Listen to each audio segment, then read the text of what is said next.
Welcome to Running in the 70s, where we interview, meet, and get to know athletes of all kind who were running in the 70s. I'm your host, Matthew Kleinowski.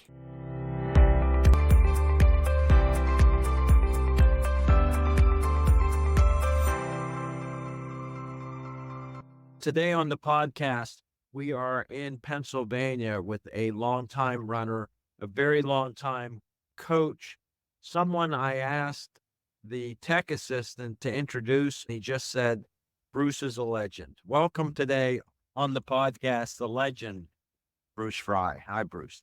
No, Matthew, thanks. It's my pleasure to be on here. I'm stuck in the 70s, basically. I don't really know what a podcast is, but I'm going to do my best to perform.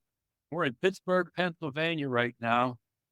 So I think it's only appropriate the day after Paul Skeens throws 7 no-hit innings against the Brewers and makes the All-Star team to give him a shout out. He's become my new idol, and the Pittsburgh Pirates are dear to me because I was staff. I worked at Three Rivers Stadium and PNC Park for 48 years. It's not like it's a foreign subject, but I'm glad to be here. I'm stuck in the 70s. All right. Just for your background, I grew up in Johnstown, so I've let go of the Pirates, I'm sad to say, and I'm a Toronto Blue Jay fan, but I'm still Steeler black and gold. So yeah, that's good. You'll grow out of the Blue Jays sooner or later. It's all right, but I'm sure that's happening. But yeah, thanks for having me. But I'm certainly flattered to be here. But in a lot of ways, I am stuck in the 70s, certainly technologically. And when Skeens was on yesterday, I was listening to the transistor radio. Today, we're going to talk about Bruce and his whole career. He's used to being on the interview side of the camera and microphone. Yes. We'll talk about all that. Let's start with your origin story as an athlete and as a runner. How did you get started? I was born at a very young age. I would start with that. After that, my situation vastly differs from most of the people you'll interview in that my high school, Edgewood High School, Edgewood, Pennsylvania, right by the Squirrel Hill tunnels. We had no track team. I played football, basketball, and baseball. Track was like a novelty. I started to realize that if some of these guys that I was guarding in football as a defensive back and guarding in basketball were medaling in the WPIAA track meet, maybe I can't be that too far out of it. In the winter of 1971, there was a sprinter named Dr. Delano Merriweather who had not run competitive track. I think he was a couple years out of college. He infamously said to his wife watching the Melrose games, "Honey, I think I can beat those guys."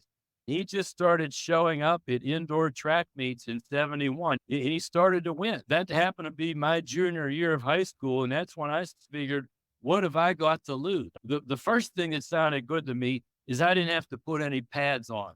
I'm not the least bit shy to say I years ahead of my time. I did not enjoy the contact aspect of American football.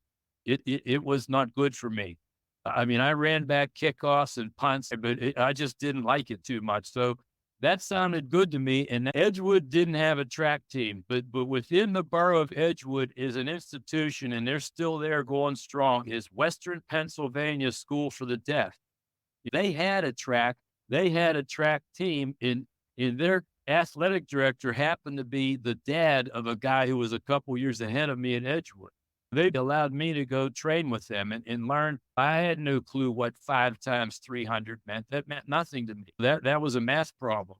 That's where I learned what interval training was, and I'm forever grateful to them. If I hadn't have found them, my training for track would have consisted of just going and running to Frick Park, and I would have known to do speed work. And lo and behold, my principal, the late John B. Major, he realized that I was in pretty good academic standing and that I could take an afternoon off to have my mommy and my daddy drive me to South Park, our district, the WPIAL, District 7 in Western Pennsylvania. Had qualifiers, 3 qualifiers, and then 8 would advance for me, blah, blah, blah, and 2 for AA. But I think what ultimately derailed it, and you can relate to this, is mile time. They'd have these packs in the mile, for example, and you'd have 8 kids who were trying to just make it to the final while saving themselves for the 3,200, and they'd run 4:54. But then when they would compare themselves to the other heat, you had such variance in times that they just now, with online being what it is, you send in times from certified meets, and the top 16 in art level AA or the top 24 in AAA advanced. So let me just pause here. Yeah. You're a 3-sport athlete. Yeah. What was the role of competition in your personality? Oh, I wanted to win, no doubt about it. I wouldn't have been out there all summer. My life consisted of going down to the ball field and playing whatever sport it was all day long. That's how I was raised up until I was in high school. And those sports you were playing were all team sports. So what I want to Yeah. talk about is how did that translate over when you all of a sudden were out there on your own without even a track team? I just went and tried to perform. I didn't think of it as that. I also played golf for Edgewood too, so that let me get a little bit of individual background in there. My senior year, I just did not enjoy the contact of football. In the WPIAL, golf is now a fall sport. So I bailed on football my senior year and played golf. So I got used to the individual aspect of it. But in that sense, I thought it was great. I didn't have to worry about if the line could protect me or not when I went back to pass, or if I was going to get clipped on covering. The bottom line is that took over my life. That went from becoming an activity to the activity. I would put it that way. Let me ask you then about the first coach you had at the school for the deaf. Did you have a track coach? Oh, not really. They would be anonymous figures to me. I feel horrible in that sense. I don't know who they were. I was just thrown into a pack of their workout, and I was just trying to be polite and fit in and not interrupt anything. I honestly don't know who those people are, but I'm thankful for them. There was a guy 3 years ahead of me at Edgewood, Chuck McDonough, who was running at Carnegie Mellon, which is a great Division III institute right here in Pittsburgh. He gave me a lot of pointers. He certainly helped me out once he realized what I was doing and it wasn't a prank and that I was serious about it. Let's talk about what you remember in your first races. What were you wearing? What kind of facilities were there? What event were you? Well, I remember it real well because I walked past there. Anytime I go broadcast or anything at South Park, I walk down the track, get into lane 6 and stand there. I was wearing my Edgewood basketball jersey, number 10. There was no track uniform. I was wearing my basketball uniform and some shorts. In 71, there was no such thing as Nike. There was those Onitsuka Tigers, people who were dominating footwear and were getting ready to take over because their big moment was coming up in Munich, their hometown, in 1972, and that would be Adidas. And that's what I had. I had a pair of Adidas shoes on that I got at Jim DiOrio's Sporting Goods in Homewood because there was no Dick's then either. The good thing about South Park, the guy who used to run all this, Bob Bledgy out of Neshannock, he was the guy who I talked to who even let me in the meet in the first place because we didn't have a team. I believe that meet was at South Park because they had an artificial track. I'm sure the Sam Bears of the world have gone on about artificial tracks and shin spikes and all that kind of thing. Well, let's talk about what you were on. First race, you were wearing a basketball shirt, Adidas shoes. What distance was it? I was essentially clueless. I ran all three. I ran the 100, the 400, and then the 200 later on. I did them all. As it turns out, in the 100, in the 200, I did not make the WPIAL final, but in the 400, I did. So therefore, I became a 400-meter runner. I didn't know any better. Charlie McDonough had told me that there's basically nobody giving out medals at the 200-meter mark. You don't want to go to the 200-meter mark and burn out. So I did. And I can see that vegetation to the right of me going down that backstretch in South Park. I can see that whole thing very clearly. And this is what I do in coaching to this day. We usually take all spring to try people in different events to see what their aptitudes are. I'm probably one of the few people ever whose first meet ever was a WPIAL qualifier. I would consider that a rare feat. Let's talk about then your next meet. You qualified for the WPIAL and the 440 at that point. No doubt. Did you get a shirt to wear from your school, or you still No, in high school? you know what your man Yogi would say, if it ain't broke, don't fix it. Why would I change? Plus, I was very proud of wearing an Edgewood basketball jersey. I had waited till I was 4 until I was 14 to be able to wear one. So I wore it with pride. Edgewood had championship basketball in the 1960s, and I was at every game. I was very proud to wear that shirt. And so I did. I would have been mortified if somebody would ask me to change.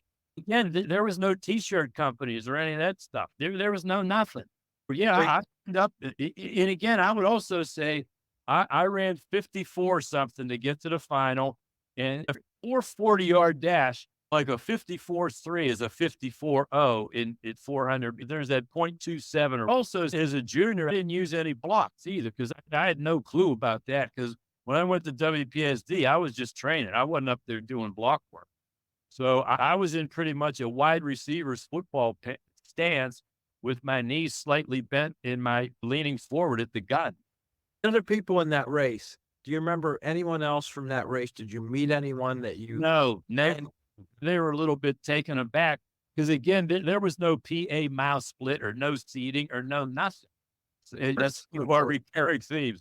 Nobody knew anything. Your job was to line up and go run against the people in your race. I wound up 53-7, and I think 7th in the WP. I think they only gave out 5 or 6 medals then, not like the 8 they give out now. I was a non-medalist, but the reality is I was hooked for life. There was no other way around it. What happened then your senior year with running? I stayed strictly I went to Neshannock High School. It's the same thing. I did trainings, not as much with WPSD because I had a fairly good grasp of it on my own. And the whole time I'm playing baseball for Edgewood. I'm the starting center fielder. I hit 545 my senior year. It wasn't like I was just doing track 5 days a week. And I was Edgewood's leadoff man and starting center fielder. So I got the track whenever I could. But fortunately, we didn't go that deep into May with baseball. So I was liberated to go. But I was also playing for what is called Wilkinsburg American Legion in the 70s. American Legion baseball was a big deal. Edgewood is a small town. They didn't have their own Legion team. If you lived in Edgewood, you could either go to one side to Swissvale or you could go to Wilkinsburg. Let's drag this back to running. Okay. Your senior year, you're going to go back to the WPIAL. Yeah.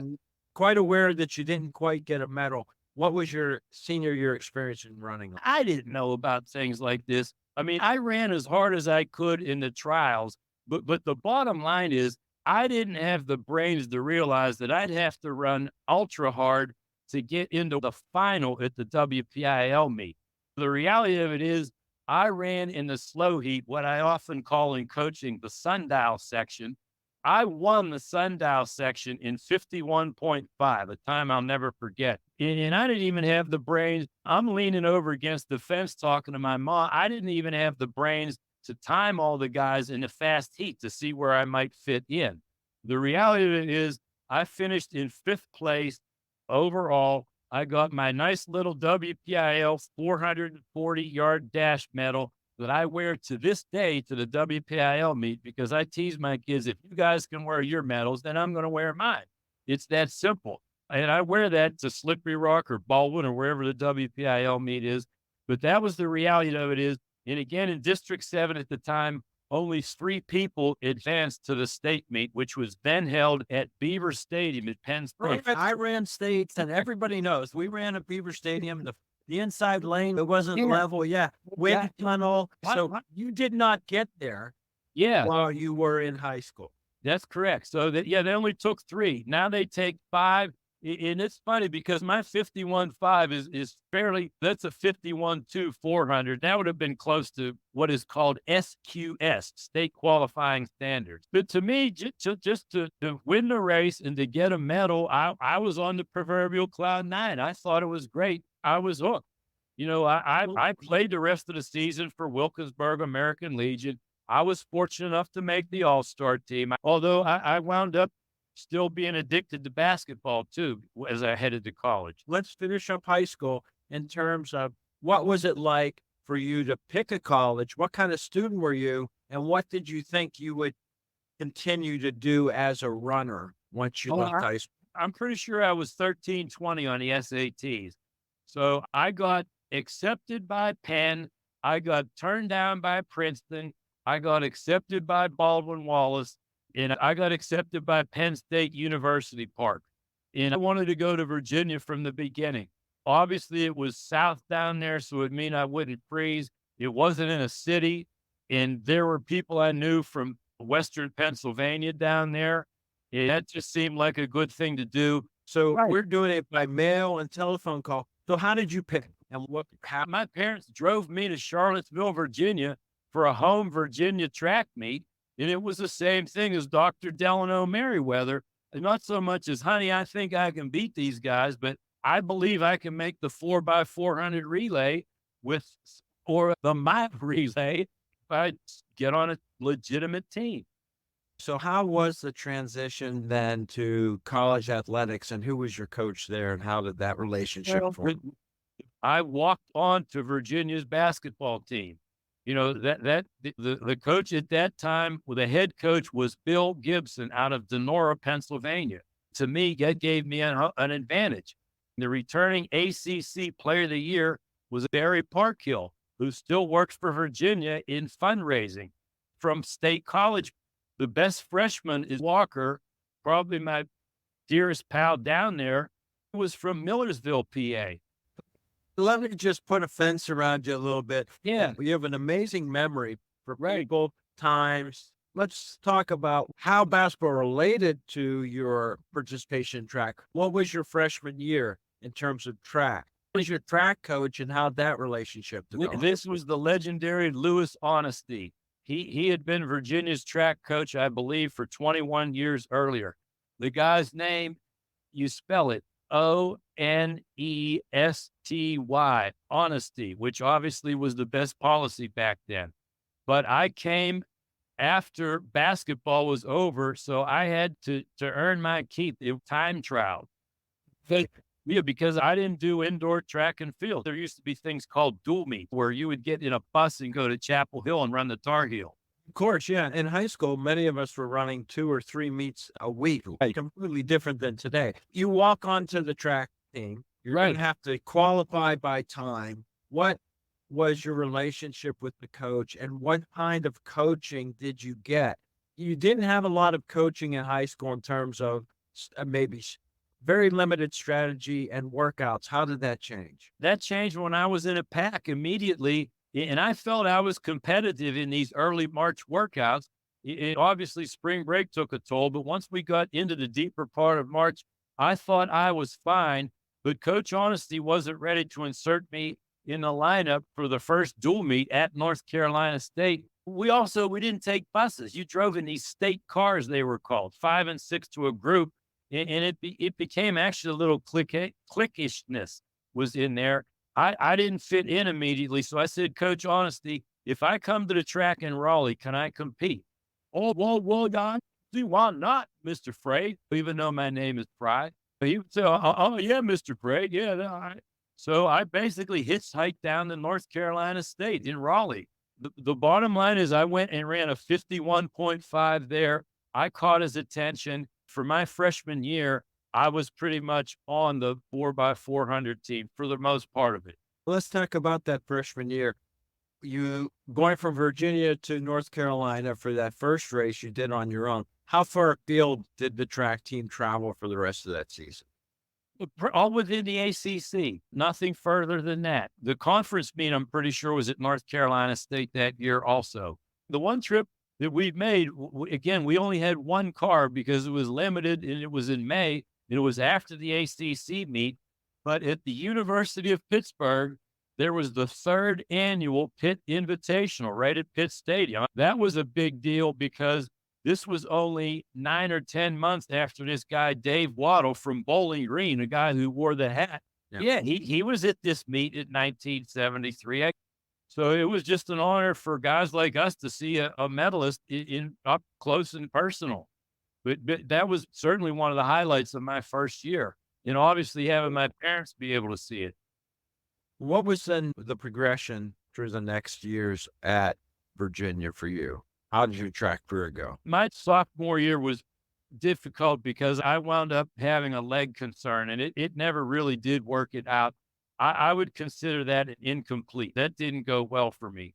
The highlight of that year for me before I had these injuries was our dual meet. We went on a bus to Chapel Hill and their thoroughbred decided to run the 400 meters that day for speed for training. So he was in my race. That was Tony Waldrop, who in about 3 weeks would be on the cover of People magazine. Remember that when he ran all those 4-minute miles in a row? Yeah. So that was probably the highlight of my sophomore years, being in the same 400 race as Tony. Did you see his back in that race? Yeah, very much. I can tell you right now, it is the most disgusting shade of blue I've ever asked Mr. Grote about that. Anytime we'd be sitting somewhere in North Carolina beyond in basketball, it is such a disgusting shade of blue, obviously because he was a Duke guy. He was in 3 and I was in 6. I remember very well chasing him down the backstretch. Yeah. What happened the next 2 years? I got in better shape in 75. I was running in the better races. It served to get better for me. It did the best I could. I also didn't play basketball that year, so I was involved in indoor track, a lot of meets of VMI, Virginia Military, the state, and the other place that we went to, the AC meet indoors, Cole Fieldhouse, University of Maryland, the infamous boards. Even in 74, I should mention before I got hurt, in indoor track, because I didn't play basketball that year either. We got to run there, and they have sections. Our section of the mile relay was, I think, 2 races after the 3,000 with Steve Prefontaine. So that's something that I'm always going to remember the rest of my life. It was called the Knights of Columbus track meet. My program from there is a very cherished thing. Seeing Pre right there, 2 or 3 pages away from my own self. That was a highlight, but 75 was fairly uneventful, running in all the major meet. In Thanksgiving of 75, in my senior year, my beloved coach Honesty, he had a heart attack at age 67 and passed away. So that left us with our assistant, a guy named Dennis Craddock, who was younger. This was when Virginia was transitioning to having people like me not on scholarship, and bringing people in on scholarship were good, but he also changed our thinking. He changed my 73, my freshman year. That was the first year of freshman eligibility. So that's when they ditched freshman basketball and started playing JV basketball. But by the time my senior year rolled around, they started phasing out JV basketball, and you don't see it anymore. It's long gone. JV basketball went the way of the 3rd place game at the NCAA Final Four. Remember they used to have one of them? Here's one. If you ever want to shock your friends, who won the last 3rd place game in the history of the NCAA? Virginia in 1981. That you can tell your friends that. But in any event, they phased out JV basketball. So I ran indoor track, and Coach Craddock made a difference. I got a lot better. I started getting in higher stakes race. I was getting well under 50 seconds. I was leading off the mile relay. I learned how to use blocks, et cetera, et cetera. By my standards, I had a very successful year. They have, not every state does this with colleges, but in Virginia, they have a state meet where every college in the Commonwealth of Virginia goes and lines up on a track, which is good. You get Norfolk State in the sprints, you get William and Mary in the distance, you get Virginia Tech and everything. You had us and everything. And I came in 5th in the 440-yard dash there. I was pretty much placing everywhere there was. I didn't place, unfortunately, in the open Atlantic Coast. My senior year, that meet was held at Durham, which again, as your older people know, that's right on the football field at Wallace Wade Stadium, except they have those real high walls down there. I did not medal in the 440, but I medaled in the 1 mile relay for Virginia. It's good to have an ACC medal here. Is this visible? Sure. 10 relays, Spirit of 76. Nice.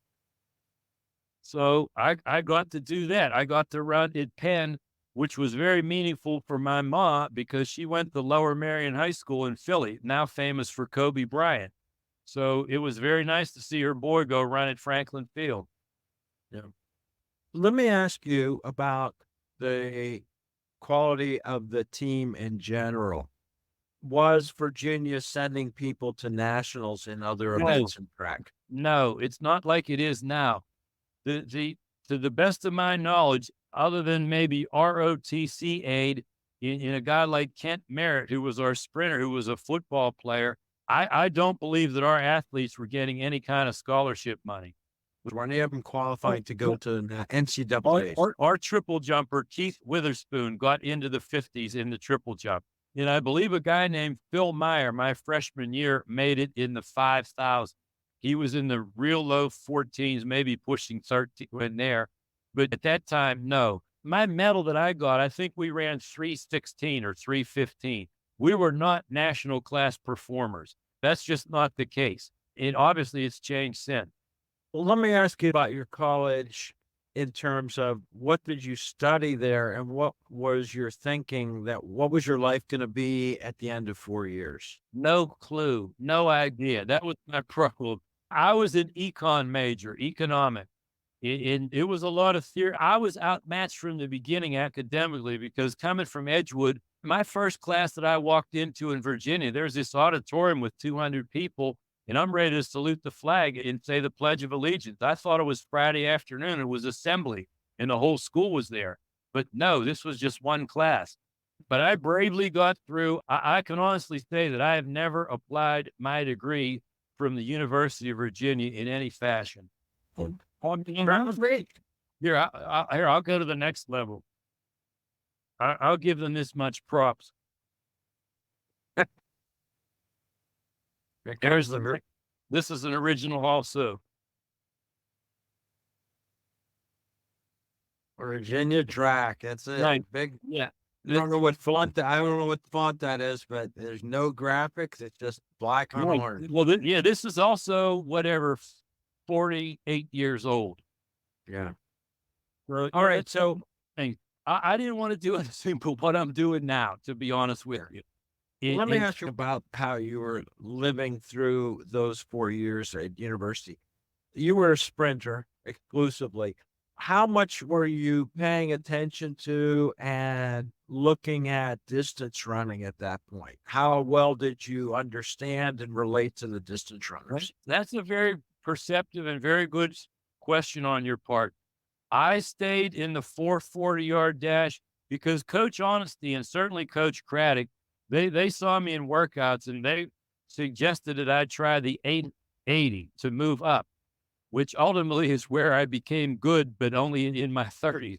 But the reality of it was I was so focused on getting a varsity letter and staying on. If college outdoor track had a 4x880 relay, I would have gone to the 880.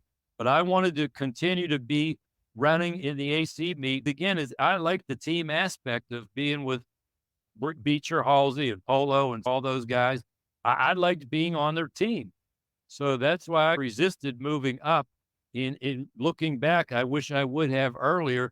As far as distance running, my distance buddies like Finn Pincus, that's really his name, Fin Pincus, Robbie Peck, they started asking me to come with them on 5 and 6 milers on their easy days.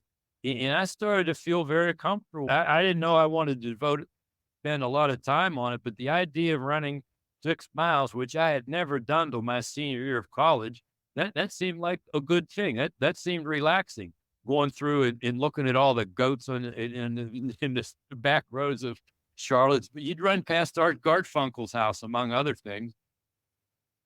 Let's talk then what happened with you upon graduation. Well, what did the world look like? What did you do? And how did you then stay involved in athletics? Right out of college, I came home to Pittsburgh, lived in Edgewood, lived in my parents' house for a while until my brother and I bought a house 3 doors away in Edgewood. But the reality of it is I stayed amused by playing flag football, basketball for Casey's, softball in the spring, and running. The one thing about track and field is if you graduate college football, you don't make the NFL, you can't go back and play for Syracuse the next year. But if you graduate college track, you can run in a plethora of track meets. I'm sure you know who Harry Groves is. Oh, yeah, come on up anytime to bring your relay team. It's fine, which we did. Even though I was graduating college, we would compete at Penn Relays as the open distance medley relay. We went down there, we ran 10:07. That's not easy to do. We had a guy named Barry Harwood. Hold on. Let me just get a hold on this. You're saying we. Who was we that was running in these relay events, Penn Relays and at West Penn Track Club, anchored by a guy named Barry Harwood from Mount Lebanon, Pennsylvania, longtime Dartmouth coach. He split a 4:07 in the 1981 Penn Relays. We got third place medal against anybody. And also Bill Moorhead, who was in his transfer year from Wake Forest to Pitt, and Todd McShay, who was our half miler. We ran in the low 10s at Penn Relays. And we're talking about distance medley at that point. You're no longer in the 4x4. Yeah, but again, I'm only still running 400. I'm only running one lap. I'm pretty sure Moorhead gave me the lead. I'd put it that way. He ran a 3:01. He gave me the lead. I did my best. And again, this is Philadelphia Pioneers, New York AC. These are tough guys. I'm almost dead certain that Mike Shine was in the race. Yeah, a famous name, sure. So this is, you can look up these programs. The starter is Bill Cosby. He's doing all that. This was a deep situation. So that kept me interested. We would go to Colonial Relays. We would go to the Pitt Invite. We would go to West Virginia. It was almost like a collegiate track season. That's what kept me interested. But in terms of employment, it floundered. I tried some sales jobs and it just didn't pay. It made no sense to me. And fortunately, I was rescued in the fall of 1981. Bob Duchin, my supervisor in life insurance, told me about an opening at his alma mater, Robert Morris. They were starting a cross-country team from scratch. This is with no formal cross-country experience, but I went through and explained to them. I don't know how many other people applied. I got the job. Okay, I want to ask you then, just go back up a little bit. West Penn Track Club, was there a coach? What kind of training were you doing? How often were you training? There was an iconic figure named John Harwick, Barry's dad. He ran this club, and it was one of the top clubs, black jerseys with gold trim. We'd put people in marathons. We'd go to summer meet. There was no formal West Penn Track Club practice, but I would simply go to the University of Pittsburgh and train with some people down there. There were good people there. Barry was doing graduate education there. He had his Dartmouth degree. In security wasn't as tight then, and we would meet at maybe 2 p.m. on our own, myself and Barry Harwick and Michelle. And there was another guy down there, Mel Boyd from Ringgold High School. We would go down there and run our 200s at the Pitt Fieldhouse. That was our practice. But we were in it together, and we knew what our capabilities were. And then obviously, my training for 440 was different than Barry's. We would at least on his speed day of doing 220s, I would be there with him. So that's how we worked out, and that's how we did things. You got the job at Robert Morris, 1981. Yeah. Now we've made it through the 70s. Things have changed in the sport in terms of equipment, in terms of facilities. You started out on an artificial track, and you're running at Pitt. At Robert Morris, what was the state of the first team that you got together there in 1981? Sorry. Here, wait. Here's the next one.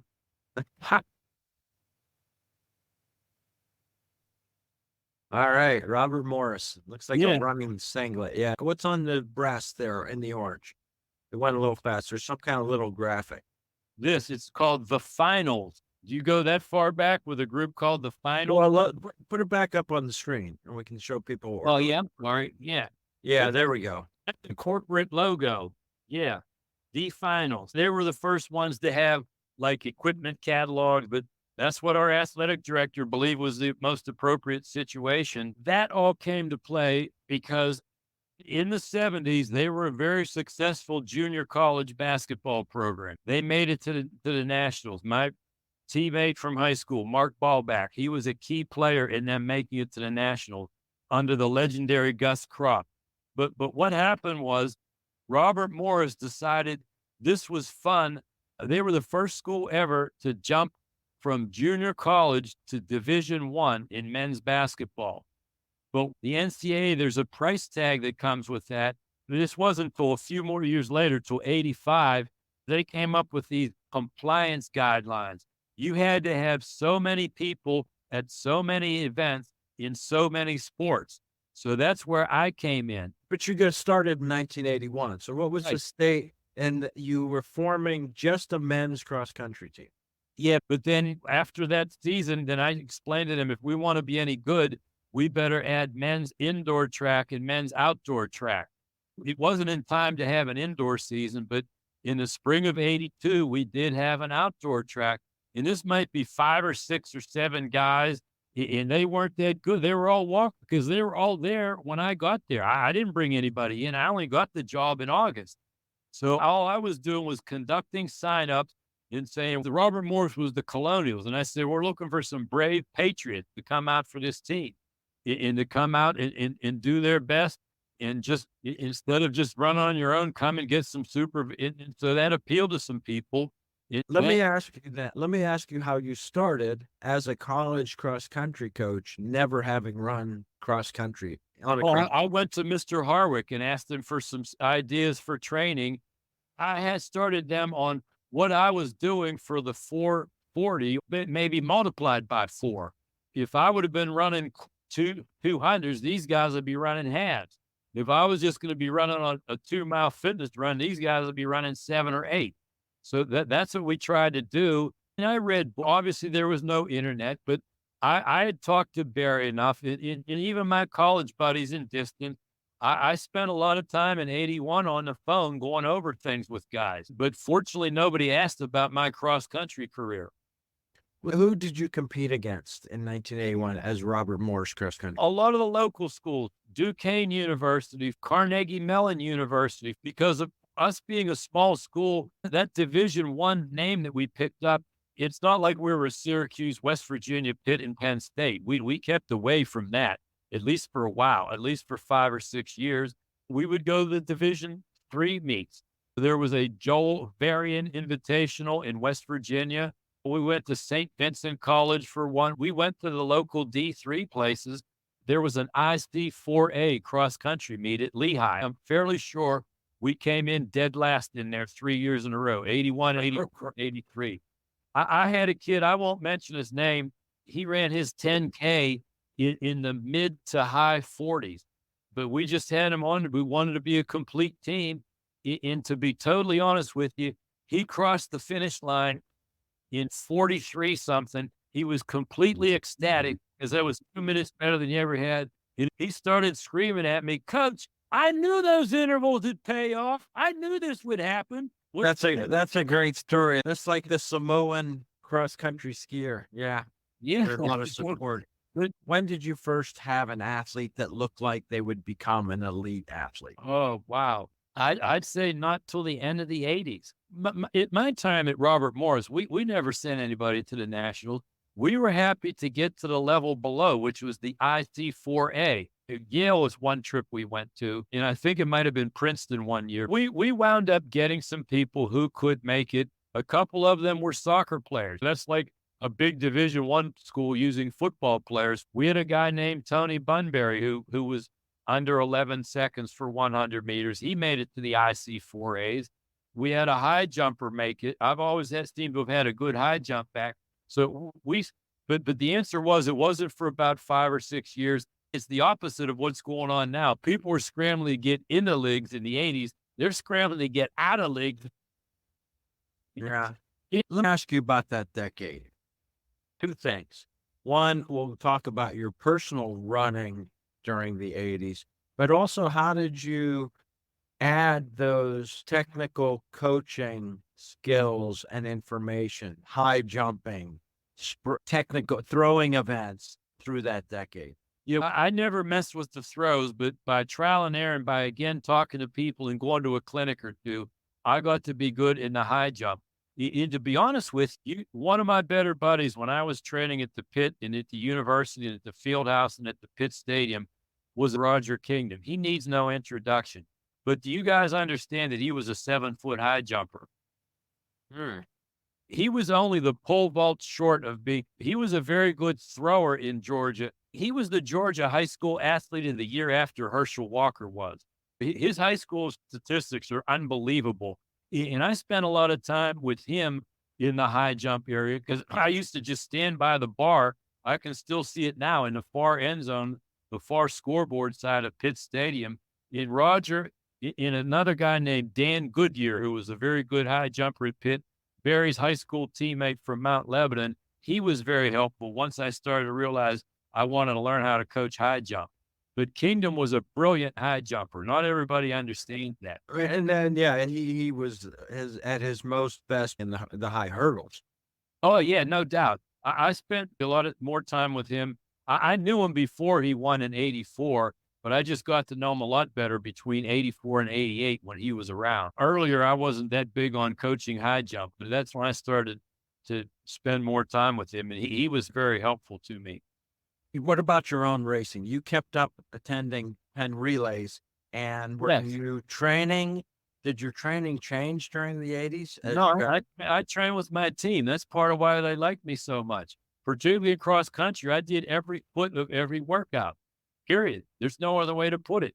Not in a competitive fashion. I wasn't out to beat people, but just to let them know I was out there. When cars are swerving and running red lights, I'm there with them. When the wind starts blowing in our face in the snow, I'm right there with them.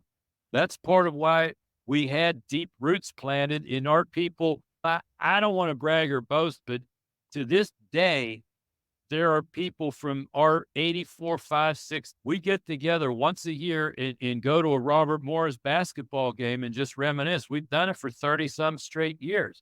They have that much faith in me to come back. And these people aren't living in Moon Township. They're coming from New York and Maryland and Ohio and whatever. We planted deep roots in those days that still exist. And that's part of it is me being there the whole time. When I started getting more involved in coaching, I ditched competing as much. I didn't get good as a master's until the 1990s, but that was after I left RM, which is a whole different story.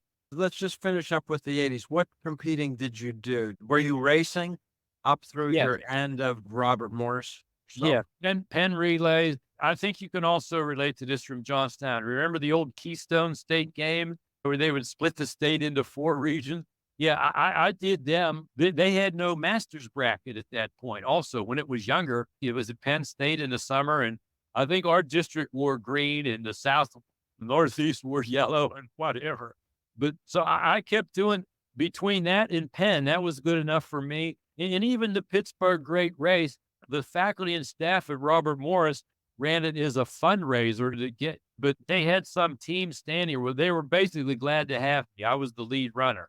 So I did that for my school, and that let me build deeper roots with like stats teachers or management teachers or what is. So that's to being good with the academic side is always helpful if you're a college coach. Well, let's talk about your college coaching then through the 80s. What changed in you most significantly? What changed in students? Was there change in the sport? Was there change in the way kids were becoming? Was there a change in you? We got good because we had some people believe in what I was telling them. We would have $400 a semester scholarship grants. It was unbelievable. My stipend was laughable. I can honestly say I made more selling souvenirs with my buddy at the 1986 Gator Bowl than I did all season coaching Robert Morris to an undefeated season. Although it helped that Clemson was playing in that game, and because they're real close to Jacksonville, they buy a lot of stuff. But I definitely did. The bottom line is we got good. We won. It was called the ECAC Metro Conference. It's now called the Northeast Conference. Robert Morris just left it about 5 or 6 years ago. We won the conference in men's cross country 2 straight years, 86 and 87. You can look this one up, Casey Stengel. They have not won that conference since. They have not won the conference that they're in men's cross country since. How do you think it worked? What made the breakthrough It was psychologically, was it physically? What made the breakthrough? How long did it take to build a team that would be undefeated and win conference? It's 4 years. Here, I'll give you letter grades. 81, D minus, 82, D minus, 83, D, 84, C plus, 85, B minus, 86 and 87, A. That's how it went. That was the exact growth. And I started waking up. We got a guy who had finished in the top 10 in the Pittsburgh Marathon. I didn't know anything about it. Again, an academic guy tipped me off. Robert Morris had a branch campus in downtown Pittsburgh on Fifth Avenue. They've since sold it to Duquesne. This guy, Matt Meehan, he was commuting from the North Hills to this Pittsburgh campus because he didn't want to stay in a dorm and spend that money. He was a no-nonsense guy. He wanted to just go drive down there, go to class, come home and run. But what happened was we found him just because it's he can run for Robert Morris. He made us good. Just finding out that there was people like that in your own vicinity, that it was a remarkable reclamation job just to go find these people. Okay. Let's also talk about there wasn't a lot of money for you to coach or Right. for the program. What did you spend time in the off season or during season recruiting? How did you approach that? I have strong roots here in Western Pennsylvania. I can drive to all these high schools with my eyes shut. Once you get better, then colleges notice you. That's nothing new. That's the way it is now in any sport.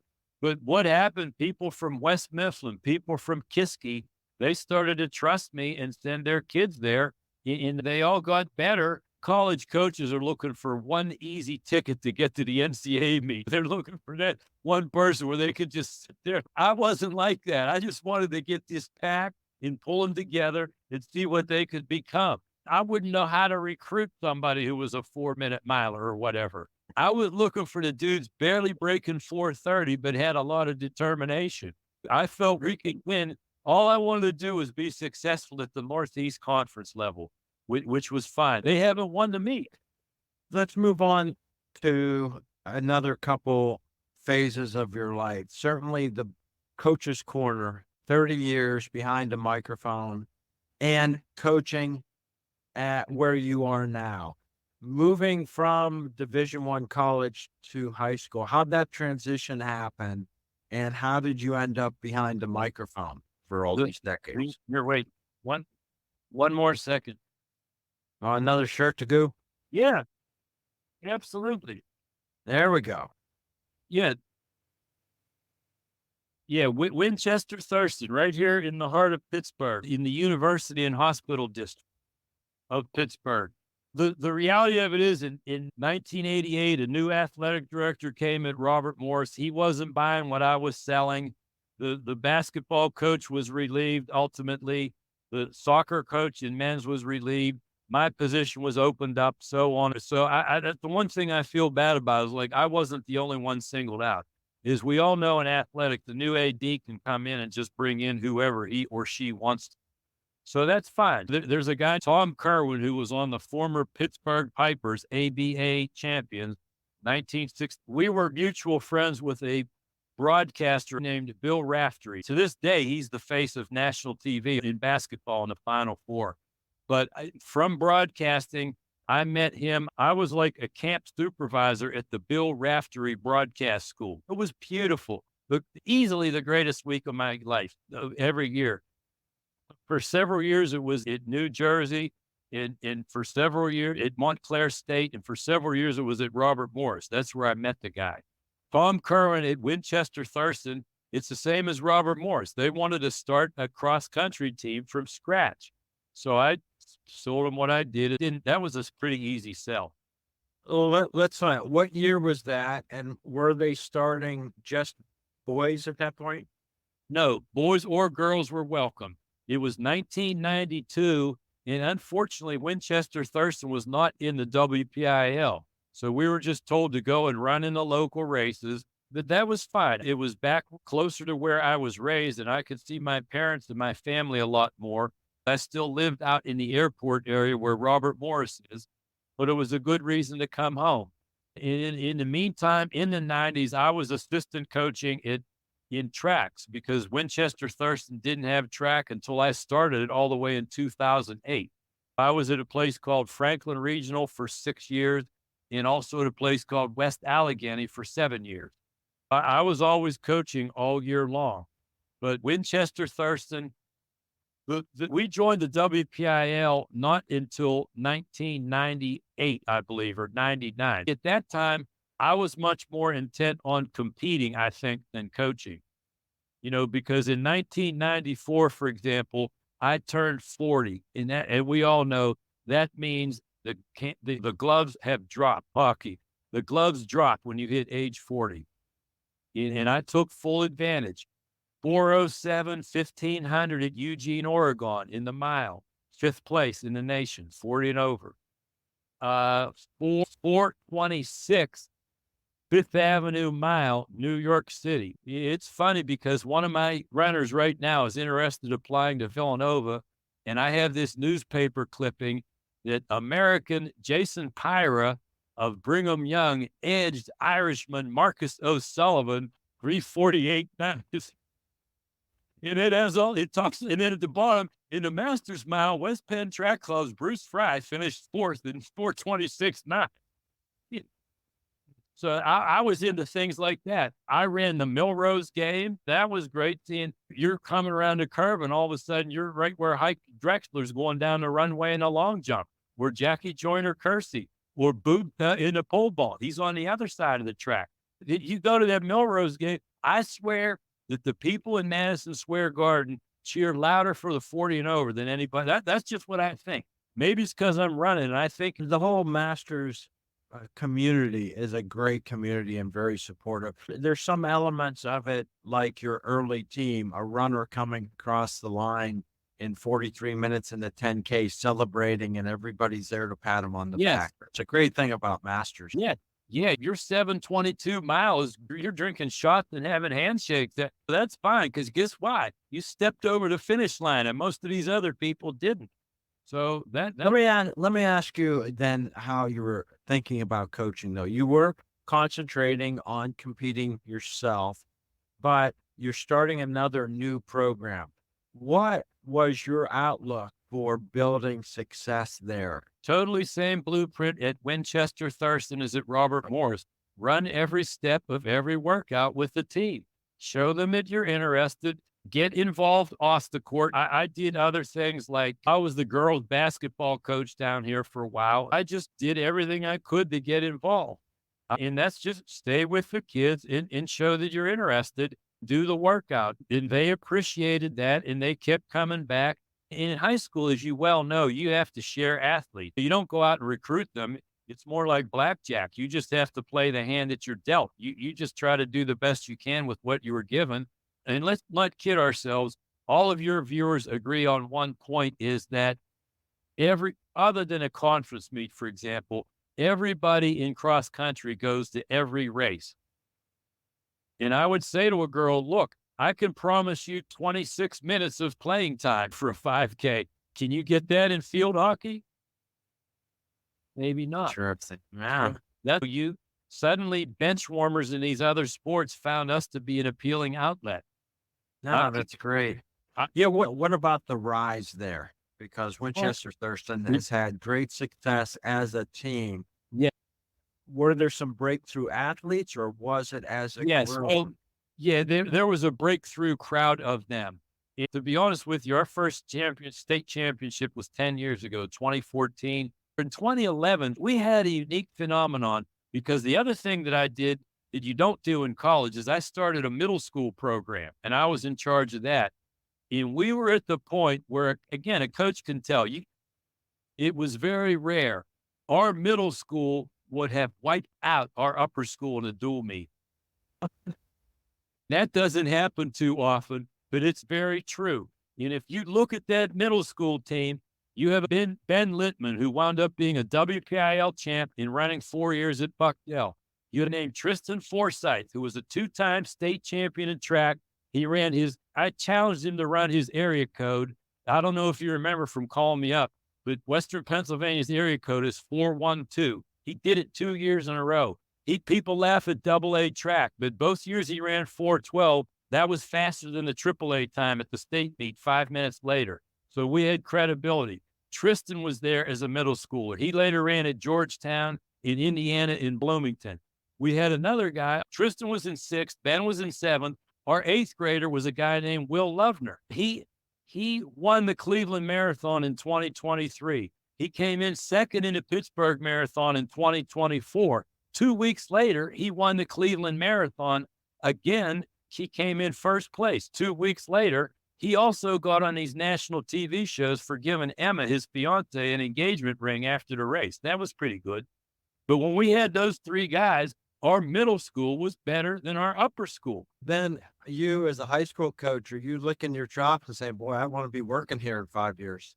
Oh, absolutely. Oh, very much. And I told my assistant, I said, we're at the point where when these guys grow up, nobody outside of this team in the state's going to be able to beat us. So we just got to make sure this team stays intact.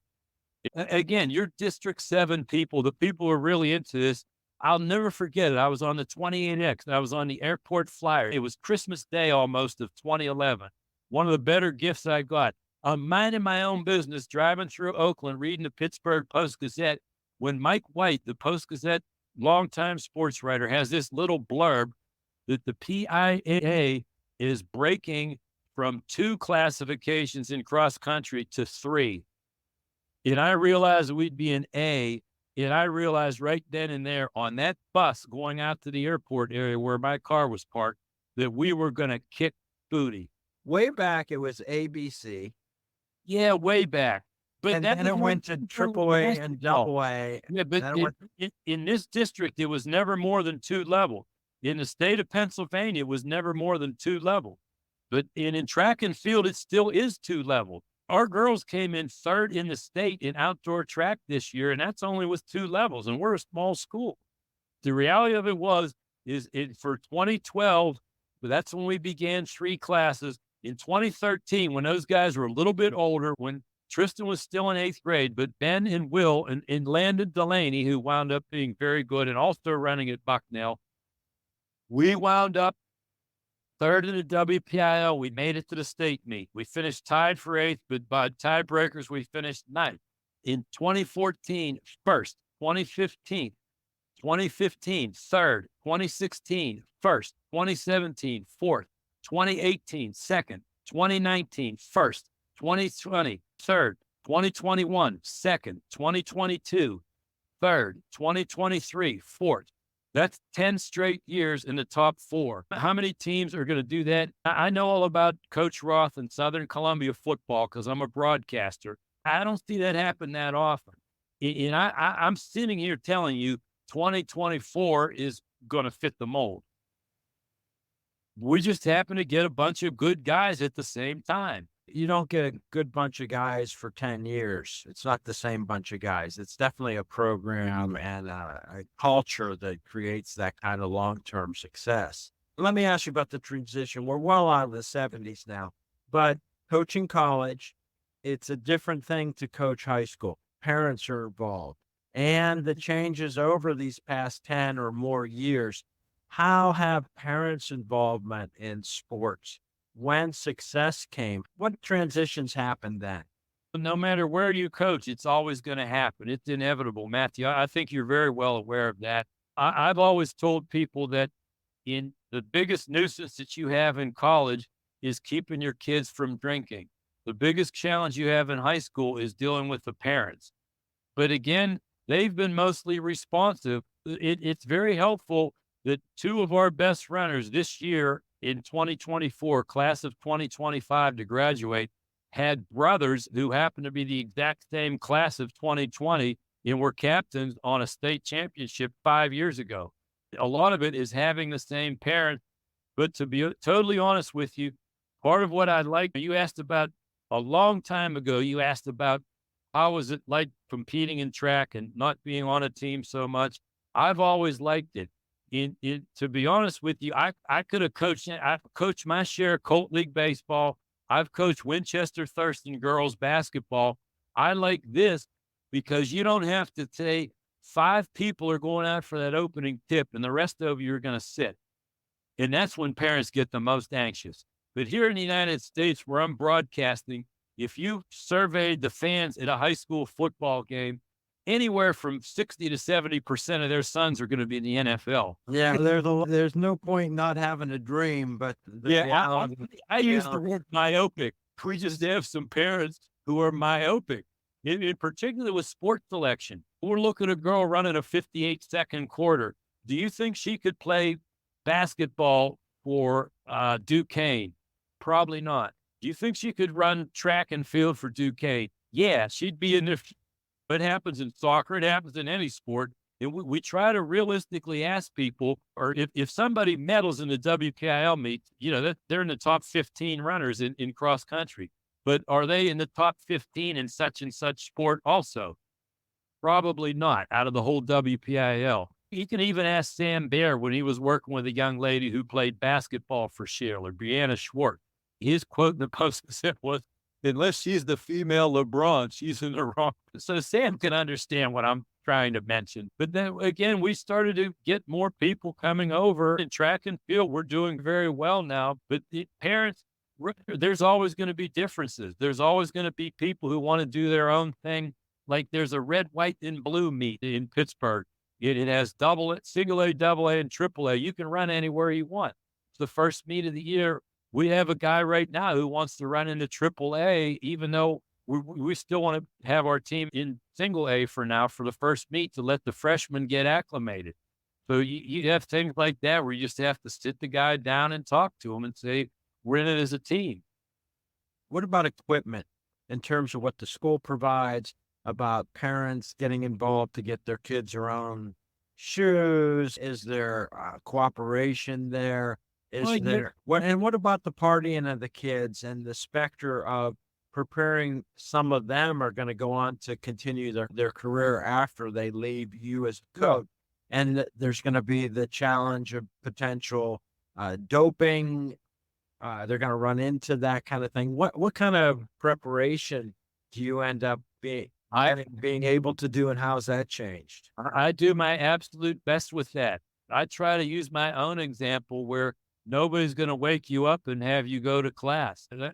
That's what did me in academically, is you could be out whenever you wanted to at night. There's no truant officer. Nobody's going to come around. You have to want to be there. This is a pretty solid academic school. I typically don't have to discipline people for throwing stuff out the window of school buses or things like that. You don't have to discipline them on the academic side. I just try to talk to them about the alcoholic side, where everybody is going to want to be your friend just to go out with you, but then they might ditch you after you've maybe had too much, or maybe when a security officer comes or whatever. You got to try to do your best. Our team wound up having 5 Division I athletes on it. Boston College, Georgetown, Penn State was Will, and 2 at Bucknell. So we're used to sending people to major colleges, although we've sent a lot to the Division IIIs in the last couple of years. One of the guys I mentioned with a brother, Sean Heinzelman, he's just finished at Allegheny, which is a Division III school. He had a nice career there. I'm trying to use my shortcomings as the past as fodder for them to learn from. That's the best thing to do. That's a great story, Bruce. What about your personal career run out now? In the 80s, you were on 30 on the street miles. And as with a lot of us, as you get into master sports, the distances get longer because your fast twitch muscles don't perform as well. What happened then for you in the last couple decades of competing? Stayed in the 800. I ran that mile in Eugene, Oregon. I ran in 1994 when I had just turned 40.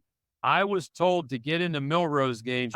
Just like in college, I was in the mile relay because it was more accessible.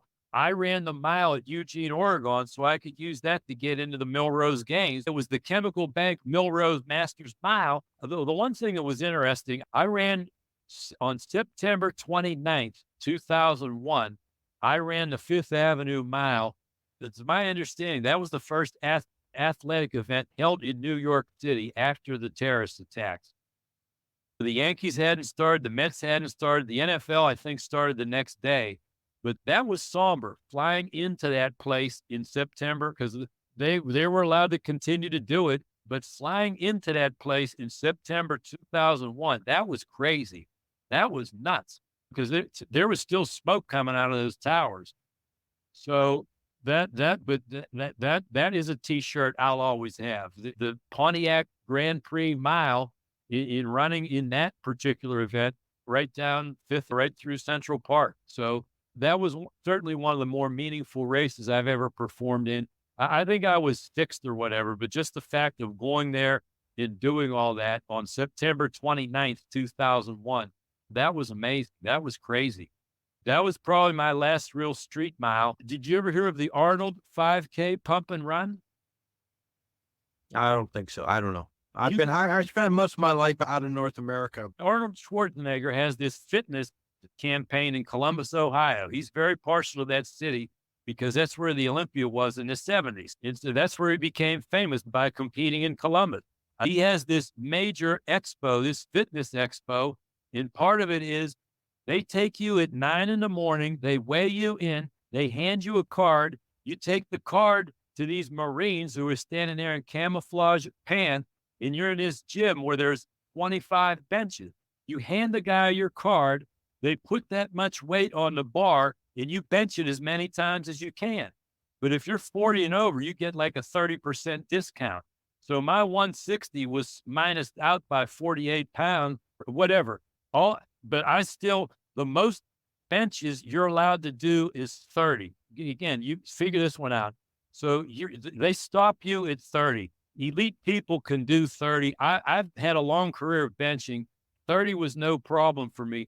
What happens is every rep you do gets 30 seconds taken off of your time. So you go to the starting line of the race a half an hour later, and I already know that I'm minus 15 minutes. But what happens is you're standing there freezing at March at the starting line, waiting and waiting. And all of a sudden, this black limousine, this Cadillac limousine, comes slowly creeping down the street. And this guy gets out surrounded by 4 goons, and he starts talking. Hey, Governor Schwarzenegger's here. And he's very, okay, guys. Okay, don't be nervous. How many of you did 10 reps of bench? Don't be nervous. Raise it. And people are, oh, I did 11. How many? And he works all the way. How many did 30? Oh, great. And Arnold shoots the gun and you run a 5K. Even at age 50, it's totally flat. Anybody who's been to Columbus knows that. It's 100% flat. So I ran a 17:41. You take 15 minutes out of there. My net was 2:41. That was third place. There's over 500 people on it. So I started to do things like that. But to make a long story short, the last time I ever stepped on a competitive track was in 2005. In the United States, there's the National Masters Games. That's for track only. But then they have these national senior games. It's a competition for almost anything, volleyball or powerlifting or track and field. And it happened to be at Carnegie Mellon, right where I trained a lot, in a mile, not even from my school. By then, my mom was in a wheelchair. I propped her up at the 200-meter mark in her wheelchair. In my 2 high school coaches in their 70s, they were there rooting for me. In basically, at age 51, I went 2:12.9 and won the national. That's the last time I stepped on it. That's a great way to go out. Yeah, it is. Okay, so what's next for you in terms of your personal training? You don't run with the team anymore, right? No, I just try to do what I think every 70-year-old should do. I try to, out of biking, running, and lifting, I try to do 2 out of 3 every day. It's just that simple. If I never put on another uniform, people are saying, oh, you just turned 70. All you got to do is run a 2:45, blah, blah, blah. I just don't want to hear it. I'm a coach. My teams are ranked highly in the preseason heading into this. I'm going to coach it out. I don't know how to say this properly, but I've run enough medals for 4 people. I don't need any more. That's fine. I close on a winning note, and I'm going to leave it. I'm a fitness athlete. My mama spent 100 months, which is 8 years and 4 months, in nursing home. And what you find out is the wealthiest people in nursing home aren't the Mellons and the Rockefellers. They're the people who can walk. And if you can walk, you're ahead of anybody else in a nursing home. And if you weigh a lot, it's hard enough to get one lady to come and attend to you and roll you over and change your diapers. It's near impossible to get two. So you better be in fit enough so that one person can roll you over. That's my motivation now, not winning medals in the Masters games, is staying out of the nursing home as long as I can. If I do have to go to one, staying fit enough that one person can attend to me. That's my motivation. I don't have to worry about hundredths off a stopwatch. Okay, I don't think we want to end the podcast with that. Oh, no, that's Our doomsday scenario. It's a great philosophy, and it's something that everybody, if they haven't thought about it, needs to think about as we're all getting older. Let's end it with I look forward to next year. What do you do with your athletes in the summer now? What's going to happen with you before next fall, before the season starts, and we'll check back with you then. We have fun runs. Official practice starts Monday, August 12th, but I let it be known that I'll be riding my bike through Frick Park on such and such day, and they come over, and that's where you get the incoming freshmen to meet with each other. I don't think that's any different than football's 7-on-7 camps or basketball's leagues that they play or American Legion. It's just introductory. We're not conducting time trials. We're not selecting a roster. We're just trying to get people to run. The biggest change for us, real quickly, our school is located in Pittsburgh here. There are a number of schools around here that stop in 8th grade. So all those students have to go somewhere for upper school. The funnel effect. Yes. Yeah, I call them unrestricted free agents because you get them without compensation. If they choose to enroll here, so be it. We're just trying to welcome them to what we do and how we train. Very cool. It's been great. Thanks for your time, Coach Frey. I don't know what your is on time, but did you talk about a positive note? Everybody used to tease back in the 70s and early 80s the group Van Halen because they had that contract. They had that stipulation in their contract that they had to have M&Ms in their dressing room with no brown M&Ms anywhere in the package. And everybody said, this is foolish. This is, why would you do this? This is preposterous. And their attorney said, the only reason why we did that is we wanted to see who was going to read this far into the contract. So I'll leave you with that. We'll see if anybody asks you about brown M&Ms. That means they went all the way through this podcast. I'm not sure I'm going to leave that in. I'm sure, though, that everybody who knows you, Bruce, will look forward to hearing this or familiar with your voice. Hopefully, some of the kids you coach will have a chance to hear this too. And I hope so too. As long as you don't take one more shirt off, we won't have to put any kind of warning. Good. Thank you very much for your help. I appreciate it. Thanks for putting up with me. Thanks for your time. All right. Thanks, Bruce. Yeah, thanks for your time, Matthew. My pleasure. All right. Thanks. Bye. I hope you enjoyed another episode of Running in the 70s. Voices, stories, and memories of athletes who were running in the 70s. Until next time, wherever you are, keep looking forward and don't forget to look back.